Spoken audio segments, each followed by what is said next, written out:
14 side AB and AC and median AD of triangle ABC।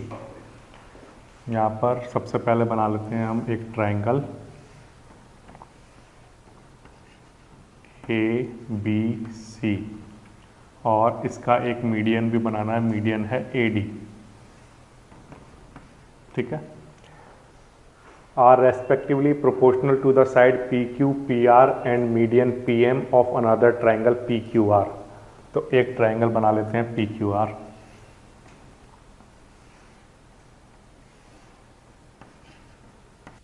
PQR और इसका जो median है वो है PM।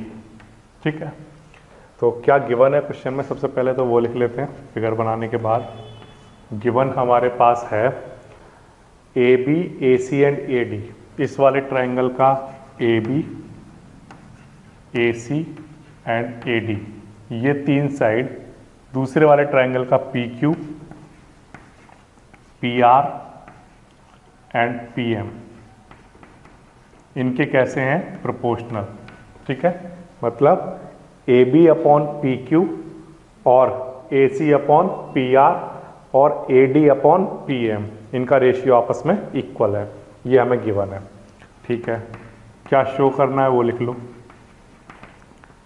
शो हमें ये करना है कि ट्राइंगल ABC सिमिलर है किसके, ट्राइंगल PQR के।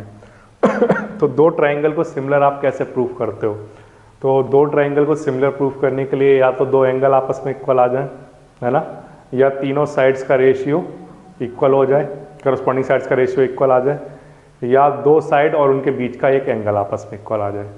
तो इनमें से कोई भी अभी हमारे पास इन तीनों में से कोई भी चीज़ नहीं है, हमें ये बनानी पड़ेगी। तो उससे बनाने के लिए हम क्या करेंगे, कुछ कंस्ट्रक्शन कर लेंगे। वो कंस्ट्रक्शन क्या है वो मैं आपको दिखा रहा हूँ। देखिए, ये AD जो है ये मीडियन है, जितना बड़ा ये AD है इतनी ही मैंने इस लाइन को आगे प्रोड्यूस किया। ठीक है, सच दैट इसका नाम मैंने रख दिया कुछ भी है, इसका नाम रख देते हैं ABCDE नाम रख देते हैं, चलिए E। मैं ये कह रहा हूँ कि जितना बड़ा AD है उतना ही बड़ा DE बनाया है, इसका मतलब AD और DE आपस में कैसे हैं, इक्वल। ठीक है, अच्छा, और E से C को ज्वाइन करा दिया, E से C को ज्वाइन करा दो, ऐसा। ठीक है ना, ये कंस्ट्रक्शन हमने अपनी तरफ से कर लिया ऐसा। ओके, कोई प्रॉब्लम नहीं, ये कंस्ट्रक्शन हो गया। क्या कंस्ट्रक्शन हुआ है वो लिख लेते हैं। कंस्ट्रक्शन हमने किया है कि हमने AD को प्रोड्यूस किया आगे, सच दैट कि DE हमने किसके इक्वल बनाया है, AD के, और फिर हमने ज्वाइन करा दिया है किसको, ज्वाइन E से C को, एक काम। ठीक है, यहाँ तक कोई प्रॉब्लम नहीं। अच्छा, अब इसके बाद थोड़ा सा यहाँ पर स्पेस छोड़ रहा हूँ क्योंकि मैं कुछ और कंस्ट्रक्शन भी करूँगा बाद में। तो अभी स्टार्ट करता हूँ अपने क्वेश्चन का सॉल्यूशन। देखिए, यहाँ पर आपके सामने दो ट्राइंगल बन के तैयार हुए हैं। कौन कौन से ट्राइंगल, एक ट्राइंगल है आपके सामने ABD, एक आपके सामने ट्राइंगल बन के तैयार हुआ DEC जब आपने ये कंस्ट्रक्शन किया था। अब आपको ये देखना है कि इन दोनों ट्रायंगल में क्या क्या इक्वल है, इनको क्या हम कॉन्ग्रेंट प्रूव कर सकते हैं, कॉन्ग्रेंट, सिमिलर नहीं, कॉन्ग्रेंट प्रूव कर सकते हैं क्या, ये हमें देखना है। तो देखिए, AD एक मीडियन है, तो यानी कि D क्या है, मिड पॉइंट, तो इसका मतलब BD किसके इक्वल रहा होगा, DC के। ठीक है, एक बात।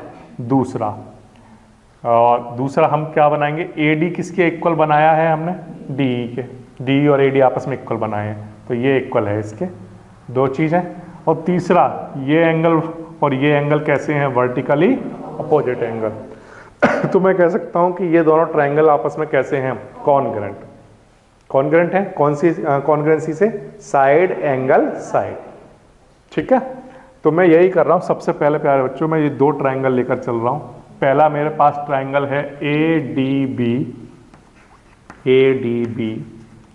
एंड एक और मेरे पास ट्रायंगल है EDC, ट्रायंगल EDC। इन दोनों ट्रायंगल में AD इक्वल है ED के। ये कैसे हुआ, बाय कंस्ट्रक्शन। ठीक है, अच्छा, और ये angle A D B equal है किसके? एंगल ई डी सी के, एंगल ई डी सी के। क्यों? Vertically opposite angle. ठीक है, और बी डी इक्वल है डी सी के, बी डी इक्वल है डी सी के। ये हमने कैसे कहा? डी क्या है? Mid point, D is mid point. ठीक है, तो अगर इस ट्राइंगल में और इस ट्राइंगल में ये इक्वल है इसके, ये एंगल इक्वल है इसके, और ये साइड इक्वल है इसके, तो ये दोनों ट्राइंगल हो गए कॉन्ग्रेंट। तो मैं कह सकता हूं कि triangle A D B congruent proof हो गया है किसके? ट्राइंगल ई डी सी के। कौन से रूल से? Side angle side. ठीक, इसमें किसी को कोई प्रॉब्लम नहीं, बिल्कुल आसान था ये। कंस्ट्रक्शन भी समझ आ गया और कॉन्ग्रेंसी कैसे प्रूफ हुई। अब प्यारे बच्चों, इसके बाद जो काम आपने इधर किया है वही सेम काम हम इस वाली साइड में करेंगे। ठीक है ना? तो देखिए, ये जो पीएम है मीडियन, इसको मैं एक्सटेंड कर रहा हूं सच दैट कि जो पीएम है उसी के इक्वल मैंने यहां पर बनाया एम एन। ठीक है, पीएम और एम एन आपस में कैसे हैं? इक्वल। और एन से आर को क्या कर दिया? ज्वाइन करा दिया। ठीक है, तो ये बात हम कंस्ट्रक्शन में भी लिख रहे हैं कि produced PM up to N, और सच दैट कि जो हम एम एन हमने बनाया है वो किसके इक्वल है? पीएम के। और फिर हमने ज्वाइन करा दिया है किससे? एन से आर को। ये ठीक है, तो ओके। अब आपके सामने जैसे ही आपने ये कंस्ट्रक्शन किया तो आपके सामने दो ट्रायंगल आ गए। इन दोनों ट्रायंगल को भी आप कॉन्ग्रेंट प्रूव कर सकते हो। कैसे? एम क्या है? Mid point. क्यों? क्योंकि पीएम क्या था? मीडियन, तो ये एम मिड पॉइंट है। तो क्यू एम किसके इक्वल होगा? एम आर के। ठीक है, ये एंगल इक्वल होगा इसके वर्टिकली अपोजिट एंगल, और पीएम इक्वल है एम एन के बाय कंस्ट्रक्शन। तो साइड एंगल साइड से ये दोनों ट्रायंगल हो गए कॉन्ग्रेंट। ये बात आती है समझ में? ठीक। जैसे आपने यहाँ कॉन्ग्रेंसी जब प्रूफ की थी तो मैं वहां पर एक चीज कह सकता हूं क्या, कि इस ट्रायंगल का ए बी और इस ट्रायंगल का सी ई आपस में इक्वल होंगे, कह सकता हूं। तो ये मैं by C P C T लिख देता हूं यहाँ पर। ठीक है, ए बी इक्वल रहा होगा किसके? सी ई के by C P C T. ये वाली बात याद रखना, ठीक है ना? अच्छा, चलो इन दोनों ट्रायंगल की भी कॉन्ग्रेंसी में दूसरे वाले बोर्ड पर लिख रहा हूँ। तो आपको याद है ना मैं क्या क्या लिखूंगा वहां पे? ये इक्वल लिखूंगा इसके, ये इक्वल लिखूंगा इसके, और ये इक्वल लिखूंगा इसके, और फिर कॉन्ग्रेंसी कह दूंगा। ठीक है,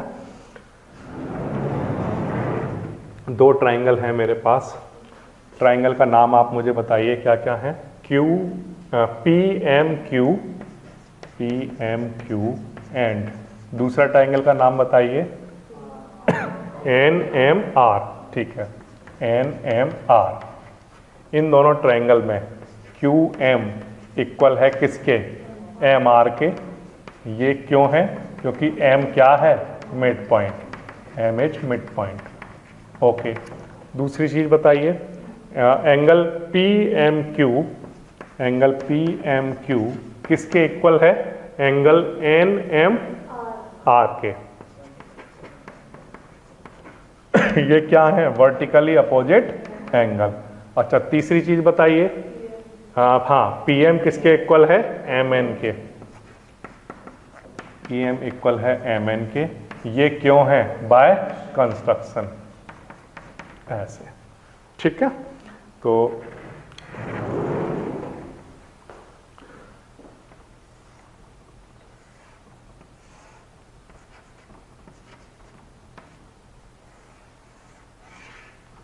क्या नाम है यहाँ पर? डी और यहाँ ई। इस बोर्ड पर भी बना लेते हैं, तभी बात ज़्यादा समझ में आएगी देखने में। और दूसरा है पी क्यू आर, और इसको फिर ज्वाइन कर दिया गया है ऐसे, और ये एन है और ये एम है। ठीक है, तो कौन कौन से दो ट्रायंगल लिए गए थे? एक तो ये ट्रायंगल और एक ये ट्रायंगल। ठीक है, इन दोनों ट्रायंगल में आपने सबसे पहले लिखा है क्यू एम किसके इक्वल है, एम आर के, क्योंकि एम क्या है, मिड पॉइंट, क्योंकि पी एम मीडियन था, ठीक है। फिर आपने लिखा है कि ये angle P M Q equal है किसके, एन एम आर के, वर्टिकली अपोजिट एंगल। फिर आपने लिखा है कि पी एम इक्वल है किसके, एम एन के, ये क्यों, बाय कंस्ट्रक्शन, ठीक है बेटे। अब इसके बाद by C P C T, अच्छा फिर मैं ये लिख दूं यहाँ पर कि triangle P M Q congruent proof हो चुका है ट्राइंगल एन एम आर के, कौन से रूल से, साइड एंगल साइड रूल से।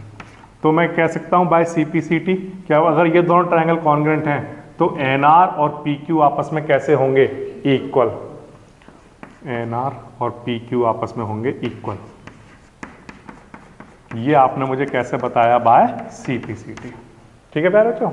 अब देखो सुनो ध्यान से, ये दो बातें हो गई कि इन दोनों ट्रायंगल को कॉन्ग्रेंट प्रूफ कर लिया, इन दोनों को कॉन्ग्रेंट प्रूफ कर लिया, दो काम हो चुके। उससे क्या क्या आ चुका है आपके पास, EC किसके इक्वल आ चुका है, AB के बाय CPCT, और NR इक्वल आ चुका है PQ के बाय CPCT, ठीक। अब देखो हम क्या करेंगे, जो हमें क्वेश्चन में गिवन थी ये क्वांटिटी, अब मैं यहां से शुरू कर रहा हूं अपनी बात। ये मेरे लिए हो गई first equation AB equal to CE, और ये मेरे लिए हो गई सेकंड इक्वेशन, इसको मैं कहीं ना कहीं यूज कर लूंगा, ठीक। अब जो मुझे क्वेश्चन में गिवन था कि AB upon PQ, AC upon PR और AD अपॉन PM के इक्वल है, इस चीज को मैं यूज कर रहा हूं अब कहीं पे, ठीक है। तो यहीं पर लिख लेता हूं, सबसे पहले क्या गिवन था, AB अपॉन PQ इक्वल है किसके, AC upon PR equal to given है किसके, AD अपॉन PM, ठीक है। ये हमें क्या है, गिवन। हमने यहां से शुरू किया हुआ अपना क्वेश्चन। अब आप ध्यान से सुनना, देखो क्या क्या होगा। आपने मुझे प्रूफ करके दे दिया था ना अभी बाय CPCT के AB किसके इक्वल है, CE के, तो कहीं AB लिखा हो उसे CE लिख सकता हूं, ठीक है। तो देखो AB की जगह लिख रहा हूं CE, ठीक है, ये बिल्कुल आसान है। अच्छा, और अपॉन में आपने मुझे बताया PQ किसके इक्वल है, तो PQ की जगह NR लिख देता हूं, कोई प्रॉब्लम नहीं। AC अपॉन PR ऐसे ही ठीक है। अच्छा, अगर कहीं पर AD लिखा हो और PM लिखा हो नीचे, तो मैं उसे अपनी तरफ से 2 से ऊपर नीचे मल्टीप्लाई करा सकता हूं क्या, हाँ करा सकते हैं, है ना। तो अगर मैं AD को 2 से मल्टीप्लाई करा दूं तो क्या आ जाएगा, AE, क्योंकि AD और DE आपस में कैसे हैं, इक्वल, तो ट्वाइस ऑफ AD अगर किया जाए तो क्या आ जाएगा, AE, ठीक है ना। तो इसको 2 से ऊपर नीचे मल्टीप्लाई कराएंगे तो इसको हम क्या लिख पाएंगे, AE।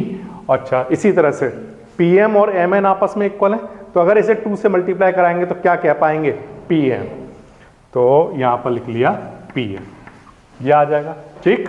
यहां तक भी कोई प्रॉब्लम नहीं। अब आप एक बात ध्यान से देखना, बहुत ध्यान से, एक ट्रायंगल मैं दिखा रहा हूं आपको, AEC, ये ट्रायंगल दिखाई दिया, बड़ा ट्रायंगल AEC, और एक ट्रायंगल ये देखना PNR, ये बड़ा ट्रायंगल दिखाई दिया। इन दोनों ट्रायंगल के देखो तीनों साइड्स के रेशियो आपके सामने बोर्ड पर लिखे हुए हैं, देखो ध्यान से, लिखे हुए हैं या नहीं, हाँ देखिए कैसे, AE अपॉन PN है हमारे पास, हाँ है, AE अपॉन PN है, ठीक है। CE अपॉन NR है क्या, है, ठीक है। AC अपॉन PR है क्या, है। तो इसका मतलब ये है कि इस बड़े वाले ट्रायंगल का और इस बड़े वाले ट्रायंगल की तीनों साइड्स कैसी हैं, रेशियो में। अगर किसी दो ट्रायंगल की तीनों साइड्स रेशियो में हो तो वो दोनों ट्रायंगल कैसे होते हैं, सिमिलर। तो मैं लिख सकता हूं कि ट्रायंगल AEC सिमिलर प्रूफ हो चुका है किसके, PNR के। इसमें प्यारे बच्चों कोई दिक्कत है क्या, नहीं, कोई प्रॉब्लम नहीं बिल्कुल आसान हो गया। तो देखो एक बार बिल्कुल फटाफट से मैं फिगर में बताता हूँ क्वेश्चन को कैसे करते हैं।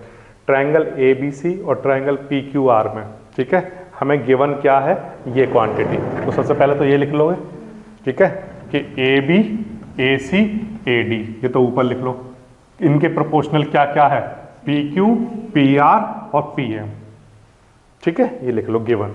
प्रूफ क्या करना है वो उसमें क्वेश्चन में दिया हुआ है, शो दैट ABC क्या है, सिमिलर किसके, PQR के, ये शो करना, ये लिखना भी बिल्कुल आसान हो गया। फिर इसके बाद क्या करते हैं, अपनी तरफ से यहाँ पर एक कंस्ट्रक्शन कर लेना, जैसा कि मैंने बताया हम डिस्कस कर चुके हैं, और यहाँ भी कंस्ट्रक्शन कर लेना। इन दोनों ट्रायंगल को क्या कर लेना, कॉन्ग्रुएंट। इससे सी किसके इक्वल आ जाएगा, ए बी के by C P C T. फिर ये कॉन्ग्रुएंट प्रूव कर लेना इसके, तो एन आर किसके इक्वल आ जाएगा, पी क्यू के। इतना काम कर लोगे। फिर क्या करना, यहाँ पर ए बी की जगह सॉरी ए बी की जगह क्या लिख देना, सी ई, और पी क्यू की जगह क्या लिख देना, एन आर। तो जब यहाँ पर सी ई अपॉन पी क्यू आ जाएगा, है ना, और यहाँ पर क्या आ जाएगा, हाँ ए सी अपॉन पी आर चल रहा है, इसको ऐसे चलने देना। और ए डी में और पी एम में क्या करना, देखो इसको 2 से ऊपर नीचे मल्टीप्लाई करा लेना। इससे क्या फायदा होगा, ये जो बड़ा ट्रायंगल है और ये जो बड़ा ट्रायंगल है, इसकी ये साइड और ये साइड, ये कैसी आ जाएगी, रेशियो में। तो ये दोनों ट्रायंगल कैसे हो जाएंगे, सिमिलर। अब अगर ये दोनों ट्रायंगल सिमिलर हैं, तो मैं ये कह सकता हूं इस ट्रायंगल का ये एंगल और इस ट्रायंगल का ये एंगल आपस में कैसे होंगे, इक्वल। इनको थोड़ी देर के लिए कुछ नाम रख दो, एंगल 1 और इसका नाम सपोज करो एंगल 2। तो क्या कह सकते हैं हम, एंगल 1 किसके इक्वल होगा, एंगल ये बिल्कुल आसान हो गया। ठीक, जितना काम मैंने क्वेश्चन में अभी तक किया है उतना ही सारा काम फिर से करना है। फिर से करना है का मतलब कि जब हमने कंस्ट्रक्शन करना शुरू किया था तो हमने किस साइड में करना शुरू किया, हमने करना शुरू किया था इधर, ज्वाइन कराना इधर शुरू किया था। अगर हम इधर ना ज्वाइन कराकर सर इधर ज्वाइन करा देते तो तब क्या होता, तो आंसर है हम इस ट्रायंगल और इस ट्रायंगल को क्या प्रूफ करते, कॉन्ग्रुएंट कर लेते बड़े आराम से। ठीक है, फिर हम क्या कह देते कि बी किसके इक्वल है, by C P C T. फिर हम ए सी को चेंज कर रहे होते किससे, बी से, है ना। फिर ये बड़ा वाला ट्रायंगल और इधर भी हम कंस्ट्रक्शन कर लेते और इसका बड़ा ट्रायंगल, ये क्या हो जाते, सिमिलर, सिमिलरली हो जाते या नहीं हो जाते। तो मैं ये कह सकता हूं कि कंस्ट्रक्शन तो मैंने किया, मैं डायरेक्टली ये कह दूं, लिख दूं वहां पे कि ए बी ई सिमिलर रहा होगा किसके, पी क्यू एन के, रहा होगा या नहीं रहा होगा। हाँ, वही सारे स्टेप अगर दोबारा से लिख दिए जाए। लेकिन क्या हम एग्जाम में दोबारा लिखें, तो आंसर है नो, नहीं, फिर से लिखने की जरूरत नहीं है। आप सिर्फ इधर वाली साइड को, बड़े वाले ट्रायंगल को सिमिलर प्रूफ करके दिखा दो, फिर लिखोगे सिमिलरली हम कह सकते हैं कि if we join B to E and Q to N then triangle similarly triangle A B E similar रहा होगा किसके, पी क्यू एन के। देन वी कैन से कि जिस तरह से हमने यहां पर लिखा था कि एंगल, ये वाला एंगल इक्वल है इसके, उसी तरह से हम क्या कह पाएंगे, जब हम इसको इससे और इसको इससे ज्वाइन करके जब हम ये कह देंगे कि ये सिमिलर हैं, तो हम ये कह देंगे कि ये एंगल इक्वल रहा होगा इस एंगल के। ठीक है ना। तो इस स्टेप के बाद मैं क्या लिखने वाला हूं बताइए, सिमिलरली वी कैन से कि अगर हम B से E ज्वाइन कर दें और Q से N ज्वाइन कर दें, तो A B E, triangle A B E हम सिमिलर प्रूफ करना हमें आता है किसके, ट्रायंगल पी क्यू एन के, ट्रायंगल पी क्यू एन। ये किस सिमिलरिटी से कर रहे होंगे हम, साइड साइड साइड सिमिलरिटी, जैसे हमने यहां पर किया था। ठीक है ना, इस तरह से। ये समझ आया कैसे किया, जो काम आपने इधर किया वही इधर कर दोगे। तो अगर ये दोनों ट्रायंगल सिमिलर हैं, ये बड़ा ट्रायंगल और ये बड़ा ट्रायंगल अगर सिमिलर रहे होंगे, तो फिर ये वाला एंगल और ये एंगल आपस में इक्वल होंगे। तो एंगल 3 किसके इक्वल होगा, एंगल होगा। ठीक, तो यहां पर लिख लेते हैं एंगल 3 इक्वल होगा एंगल 4 के। अब ध्यान से देखो, एंगल 1 इक्वल है एंगल 2 के, ये मेरे पास एक इक्वेशन है, और एंगल 3 इक्वल है एंगल 4 के, ये मेरे पास एक इक्वेशन है। इन दोनों इक्वेशन को मैं क्या कर रहा हूं, ऐड कर रहा हूं।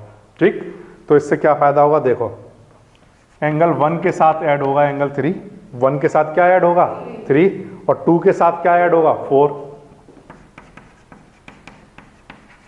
जब 1 और 3 ऐड होंगे तो मिलकर कौन सा एंगल बना देंगे, ए।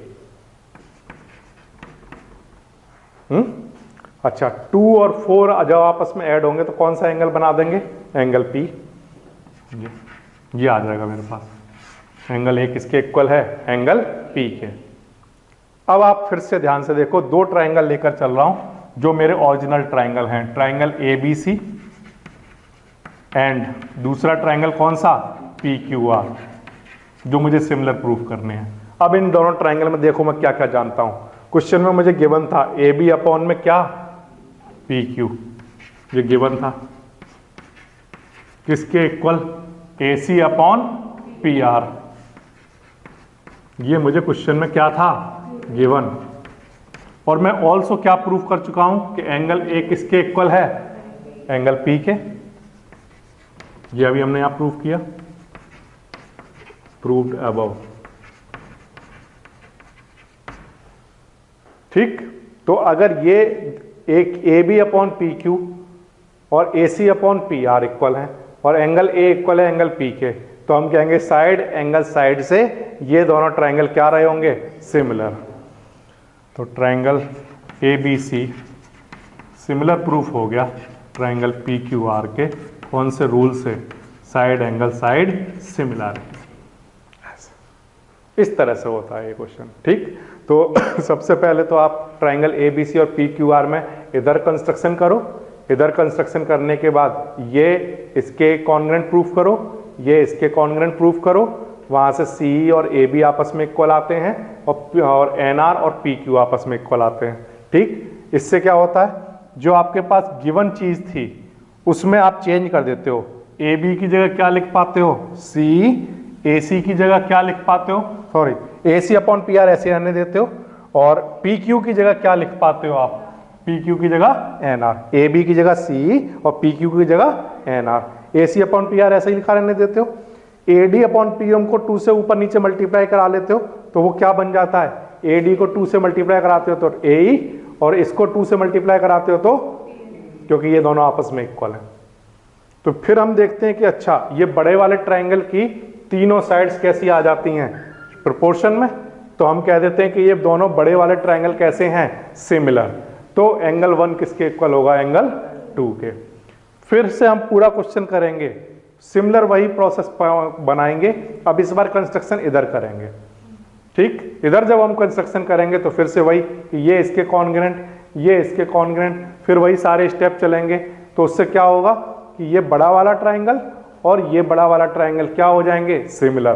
तो हमने वो स्टेप दोबारा रिपीट न करके डायरेक्टली लिख दिया कि ये बड़ा वाला ट्रायंगल इस बड़े वाले ट्रायंगल के सिमिलर रहा होगा। कैसे, जैसे ये वाला आया था, इधर वाली साइड आई थी। ठीक, तो हम कहेंगे कि एंगल 3 किसके इक्वल होगा। फिर इन दोनों इक्वेशन को जब हम ऐड करेंगे तो हमें क्या मिल जाएगा, एंगल ए किसके इक्वल, एंगल पी के। अब इनकी करस्पॉन्डिंग साइड्स का रेशियो तो पहले से ही दे रखा था, एंगल ए किसके इक्वल आ गया, एंगल पी के। तो ये साइड एंगल साइड से दोनों ट्रायंगल सिमिलर प्रूफ हो गए। ठीक है ना, इस तरह से हो जाएगा। पर लिखा तो ए बी अपॉन में पी क्यू और ए सी अपॉन में क्या है, पी आर। तो मैंने यहाँ गलती से पी क्यू लिख दिया, वहाँ पर क्यू की जगह क्या बना लेना, आर बना लेना। ठीक है, तो ए बी अपॉन में पी क्यू, ए सी अपॉन में क्या आएगा, पी आर, और एंगल ए किसके इक्वल, एंगल पी के। तो ये दोनों ट्रायंगल सिमिलर हो जाएंगे। ठीक है ना। क्वेश्चन नंबर 15 है, a vertical pole of length 6 metre. एक पोल है 6 मीटर का, ठीक है, cast a shadow 4 metre long. देखो इस पोल की शैडो यहां तक आती है 4 मीटर, है ना, ये इससे इसको ज्वाइन करा दिया मैंने। और एट द सेम टाइम एक कोई दूसरा पोल है, एक कोई टावर है, सॉरी, वो 28 मीटर लॉन्ग है, नहीं वो 28 मीटर की शैडो कास्ट करता है। ठीक है, ये 28 मीटर की मैंने शैडो बना दी, और वो जो टावर है उसकी हाइट मुझे बतानी है। ओके, तो कैसे करोगे ट्रायंगल, इसका कुछ नाम दे दो ए बी सी, और इस ट्रायंगल का कुछ नाम दे दो पी क्यू आर। यहाँ पर एंगल कितना, 90 डिग्री। ये 90 डिग्री कैसे पता चला सर, पोल है और टावर है, तो कैसा खड़ा होगा, वर्टिकल है ना, तो कैसा होगा, 90 डिग्री पर। अच्छा, दूसरी चीज उसने क्वेश्चन में कहा है कि eight the same time. Same time का मतलब ये कि जो भी सोर्स रहा होगा, जैसे सपोज करो सन है, सन सोर्स है, वहां से जो लाइट आएगी वो एट द सेम टाइम का मतलब हो गया कि यहाँ पर बनने वाला एंगल आपस में कैसा है, इक्वल। तो मान लो कि ये एंगल कितना है, थीटा, तो ये एंगल भी कितना रहा होगा, theta. Eight the same time का ये मीनिंग हो गया। ठीक, अच्छा, अब इन दोनों ट्रायंगल में, एक तो ट्रायंगल है हमारे पास ए बी सी एंड दूसरा हमारे पास ट्रायंगल कौन सा है, पी क्यू आर। इन दोनों ट्रायंगल में एंगल बी किसके इक्वल है, एंगल क्यू के। ये क्या है, ईच, ठीक है। और ए सी बी, ये एंगल ए सी बी किसके इक्वल है, पी आर क्यू के, एंगल पी आर क्यू के, है ना। ये क्या है आपस में इक्वल, ये क्वेश्चन में हमें क्या है गिवन, क्या एट द सेम टाइम यहाँ पर इतनी शैडो बन रही है, एट द सेम टाइम यहाँ पर बन रही है, तो सेम टाइम पर सन अलग अलग जगह पर तो नहीं होगा, तो वो इक्वल एंगल पर लाइट भेजेगा। यहाँ पर भी इक्वल एंगल पर आ रही होगी इसके टॉप पर, और इसके टॉप पर भी इक्वल एंगल पर आ रही होगी, तो वो एंगल मैंने यहाँ पर कैसे बना दिए, इक्वल, ठीक। अब इसके बाद हम ये कह सकते हैं कि ट्रायंगल ए बी सी क्या रहा होगा, सिमिलर किसके, ट्रायंगल पी क्यू आर के। नाम मैंने रैंडम लिख दिए हैं, क्योंकि अगर दो एंगल इक्वल हैं तो तीसरा एंगल तो आपस में इक्वल रहा ही होगा, तो मैं कह सकता हूं कि ए बी सी और पी क्यू आर आपस में इक्वल होंगे, सिमिलर होंगे, सॉरी। तो कौन सी सिमिलरिटी हुई है, एंगल एंगल सिमिलरिटी।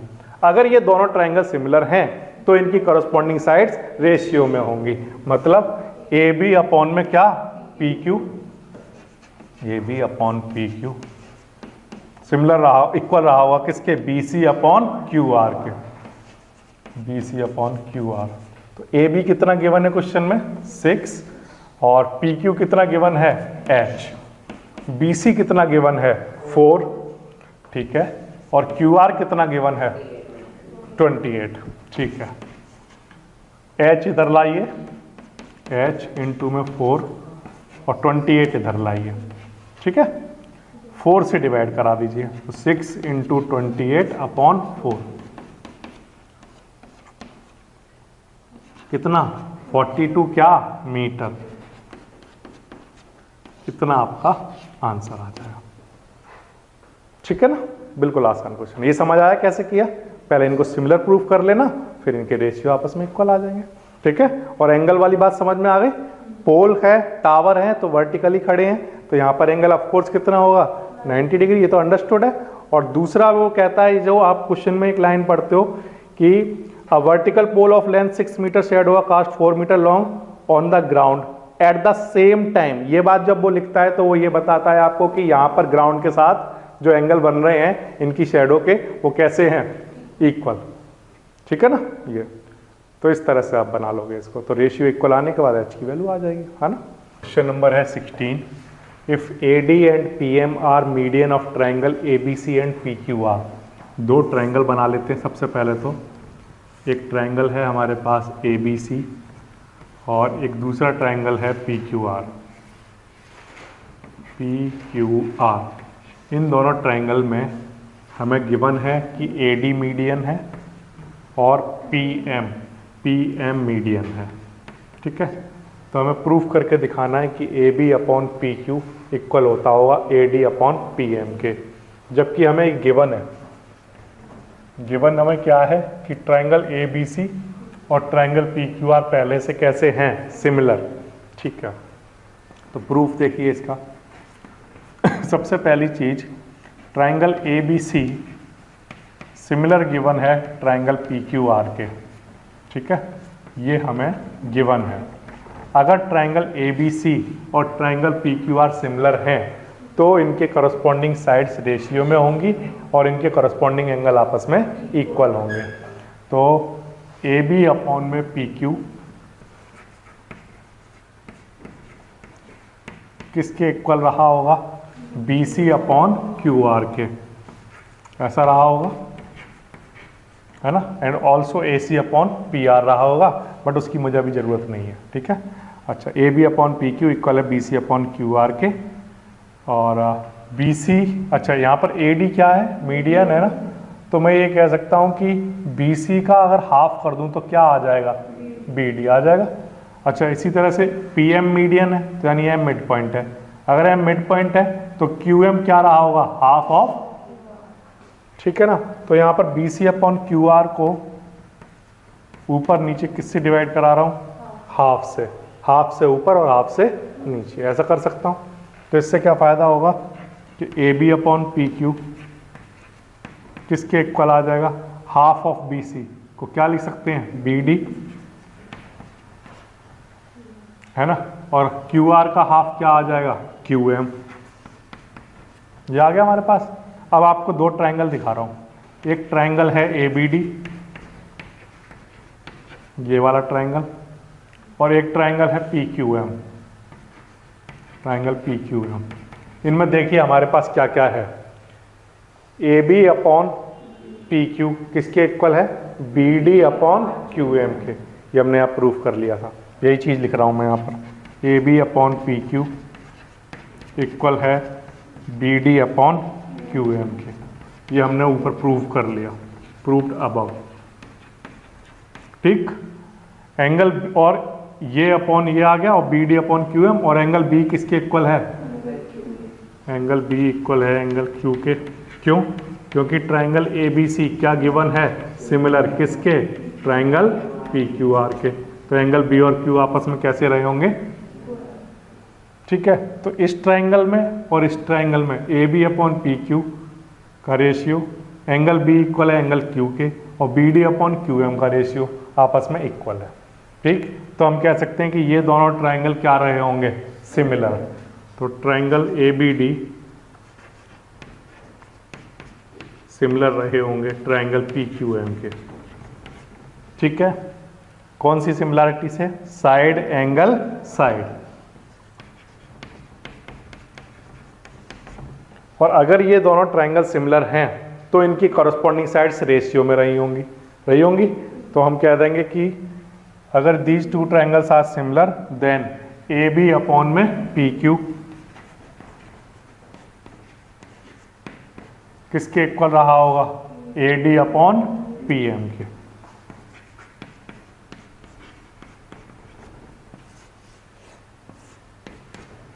इस तरह से हो जाएगा, यही हमें प्रूफ करना है। ठीक है ना।